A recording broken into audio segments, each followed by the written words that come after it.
They laughed when she first appeared on CNN. The camera lights hit her face, the teleprompter rolled, and a soft Filipino lilt slipped through her perfectly rehearsed lines. Within seconds, people online began mocking her. "Who let this Filipino woman on American news?" one comment read. Others followed, calling her accent funny, her pronunciation off, her delivery unprofessional. What none of them knew was that the woman they were laughing at would soon become one of the most beloved anchors in CNN history. Her name was Maya Santos. She steadies her breath, fingertips tapping the desk once.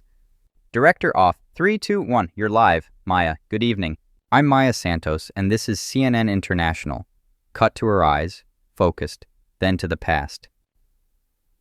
Before the world saw her under the glare of studio lights, she was a girl in a small coastal town in the Philippines. Her family lived in a modest house. Her mother sold fish at the market. Her father drove a jeepney. Every night, Maya sat by a flickering candle and listened to the crackle of an old radio, tuning into English news broadcasts from abroad. She didn't understand everything, but she loved the way the reporters spoke, confident, calm, powerful. It became her dream to be like them. When Maya told her classmates she wanted to be a journalist, they laughed. "You? On TV? With that accent?" She swallowed the embarrassment and kept practicing. She printed scripts from internet cafes, marked them with a pen, and read them aloud until the words felt like hers. Her parents couldn't afford tutors, but her mother would smile and say, "Anak, your voice will travel far one day. Just keep speaking." Years passed. She graduated from a small local university with top honors. She sent out resumes across Asia, newsrooms big and small. Most were ignored. A few replies cut deep. "You don't have the look. Your voice isn't right for international television." She stared at those emails and then returned to her practice, reading, recording, repeating. Fate had other plans. While working as a field reporter for a local news channel, a super typhoon slammed into her region. In waist-deep floodwater, wind howling and rain driving sideways, she held a microphone wrapped in plastic and kept her footing against the current. Sirens wailed. Rescue boats skated past. Maya shouted over the chaos.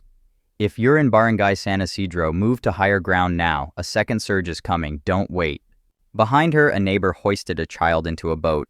Maya stayed in frame, soaked, steady, unflinching, reporting every warning she could. That clip went viral.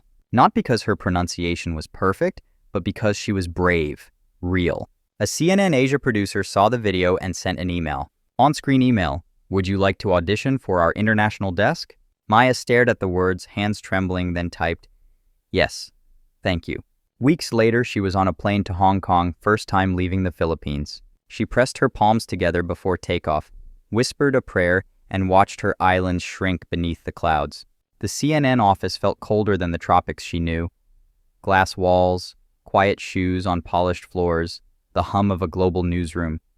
The screen test was tough. She stumbled on a word, paused for a heartbeat, and then leaned closer to the lens. She didn't perform the story, she inhabited it. She read with the urgency of someone who had stood in the water before. Producers in the control room exchanged glances. One murmured, "She doesn't read the news, she lives it." They gave her a chance as a junior correspondent. Then came her first live broadcast on CNN International, and the backlash was brutal. Social media filled with insults, her accent, her voice, even her appearance.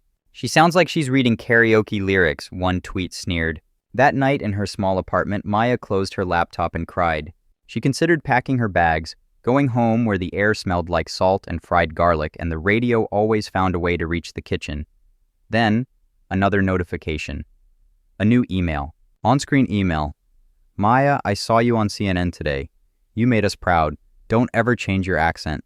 That's our voice on the world stage." She held the phone to her chest and breathed. She wouldn't let mockery break her. She'd turn it into fuel. Over the next months, Maya worked harder than ever. Mornings were for breathwork and tongue twisters. Afternoons for drills in clarity and cadence. Evenings for reporting. On the ground, face-to-face, heart-to-heart. She refined her pronunciation, but she never erased her Filipino identity.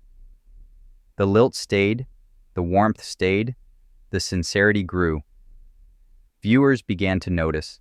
The comments slowly shifted. She doesn't just report the news, she connects with it. There's heart in her voice. She makes me feel like I'm there. Her segments began drawing millions of views. She told stories of nurses in overcrowded wards, farmers trying to coax rice from ruined fields, volunteers stitching hope together in evacuation centers. She listened more than she spoke. She let people finish their sentences. She let silence sit when it needed to. CNN promoted her to a primetime anchor position.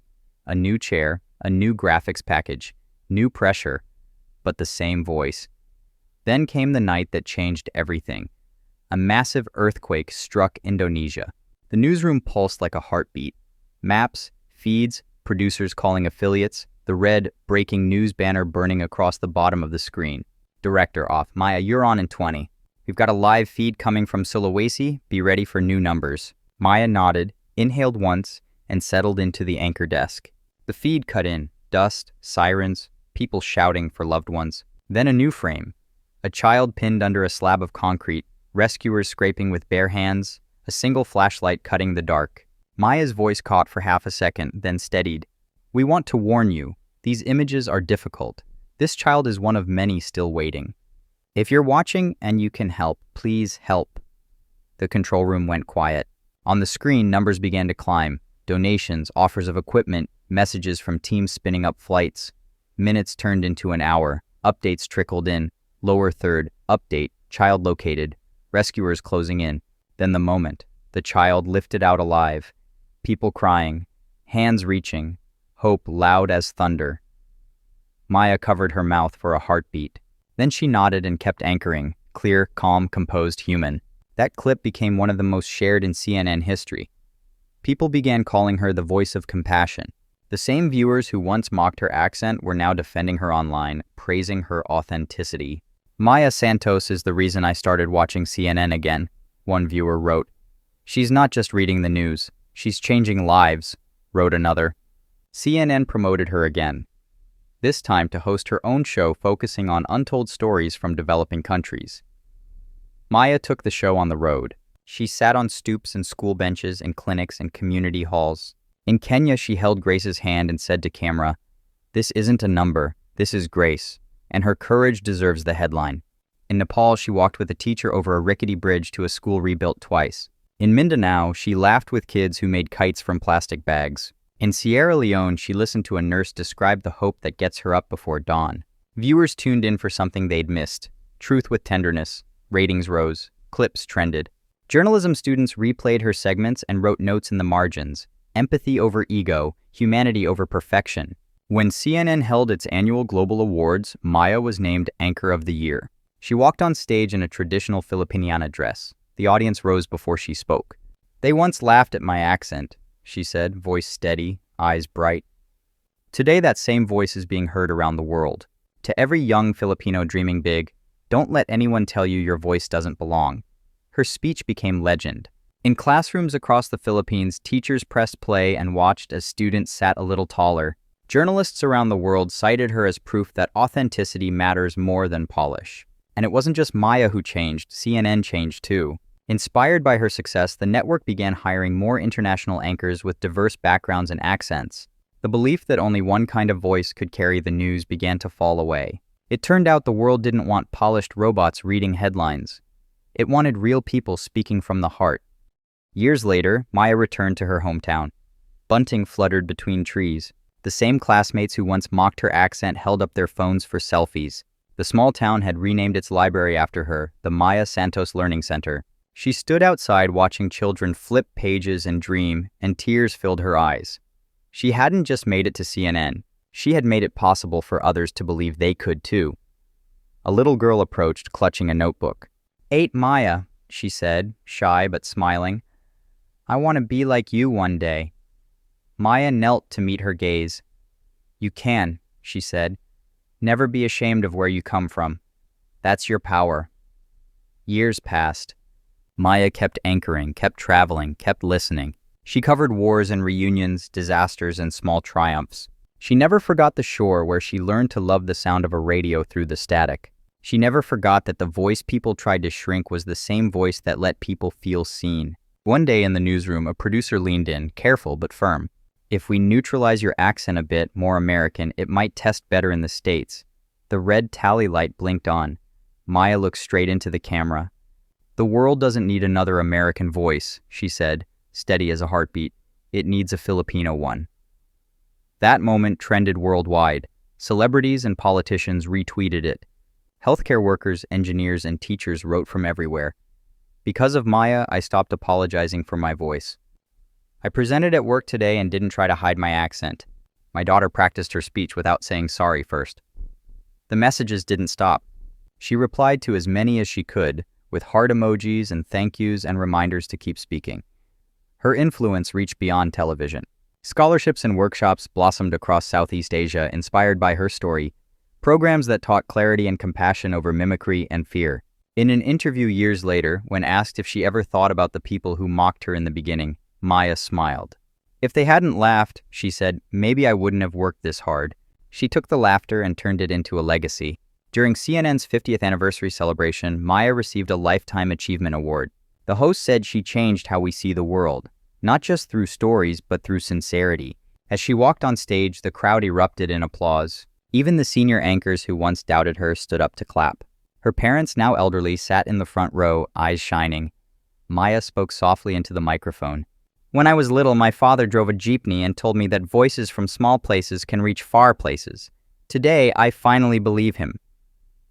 The hall went quiet. A young journalist waited backstage, twisting a press badge between nervous fingers. "After watching you," the journalist said when Maya stepped down, "I know it's not about sounding perfect. It's about being real." Maya smiled the way her mother used to when she said anak. "Then promise me this," she said, "never let fear silence your truth." That night, as she left the building, cameras flashed and fans cheered. She looked up at the glowing CNN sign and remembered the first day she stood there, terrified, mocked, and alone. Now, she was the heart of it all. The girl from a small fishing town in the Philippines had become the voice of the world. It wasn't about sounding like everyone else. It was about reminding the world that no accent, no background, no barrier can silence authenticity. They laughed at a Filipino on CNN until viewers made her the most loved anchor. If this story moved you, please like this video, share it with someone who needs to hear it, and subscribe for more true stories that prove authenticity beats perfection. In the comments, tell us, has anyone ever told you to hide your accent? What helped you find your voice? We read every single one.